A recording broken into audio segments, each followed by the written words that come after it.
লালমনিরহাটে দিন দিন বাড়ছে পানি কচু বা বাক্স কচুর বাণিজ্যিক চাষ। পরিত্যক্ত ডোবা আর নিচু জমিকে কাজে লাগিয়ে এই চাষে স্বাবলম্বী হচ্ছেন কৃষকরা। কম খরচ, কম শ্রম আর নিশ্চিত লাভের কারণে গ্রামীণ অর্থনীতিতে এটি এখন নতুন সম্ভাবনা তৈরি করেছে। নিচু ও পতিত জমিতে পানি কচু সহ বিভিন্ন কচু চাষ করে ভালো আয় করায় প্রয়োজনীয় সহায়তার আশ্বাস কৃষি বিভাগের। লালমনিরহাট জেলা প্রতিনিধি রবিউল হাসানের তথ্যচিত্রে ডেস্ক রিপোর্ট।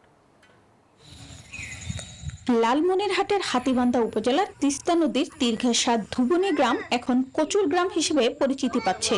এই গ্রামে পরিত্যক্ত ডোবা ও নিচু জমিতে স্বল্প ব্যয়ে পানি কচু চাষ করে লাভের মুখ দেখছেন শতাধিক কৃষক। প্রতি সপ্তাহে সর্বোচ্চ বার বিকাশ পেমেন্টে 50 জন হবেন পেমেন্ট চ্যাম্পিয়ন। জিতে নিন টিভি সহ আকর্ষণীয় সব প্রাইজ। গত বছরের তুলনায় এবছর ফসল যেমন বেড়েছে তেমনি বাজার দরও ভালো পাচ্ছেন কৃষকরা।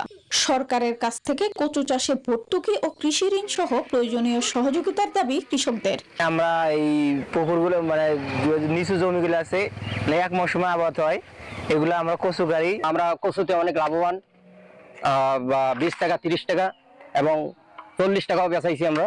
1 বিঘা মাটি 4000 চারা আরে খুব ভালো ফলন হয়েছে এই ঘুরে। 100 কচু কিনি 1000 টাকা, কিনে আমি তিলা হিসেবে বিক্রি করি 1400-1500 টাকা।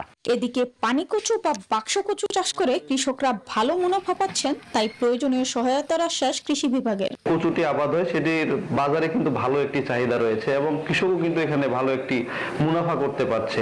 আমরা আমাদের উপজেলা কৃষি অফিসের পক্ষ থেকে কৃষককে পরামর্শ প্রদান করছি, সেই সাথে আমাদের যে সহায়তা সুযোগ আছে যেখানে সেই সহায়তা আমরা প্রদান করছি। পানি কচু বা বাক্স কচু পুষ্টিগুণে ভরপুর, সুস্বাদু এবং লাভজনক একটি সবজি। প্রথমে এর লতি বিক্রি করা যায়, পরে বিক্রি করা হয় কাণ্ড। বর্তমানে বাজারে প্রতি পিস কচু 30 থেকে 40 টাকা দরে বিক্রি হচ্ছে বলে জানান কৃষক।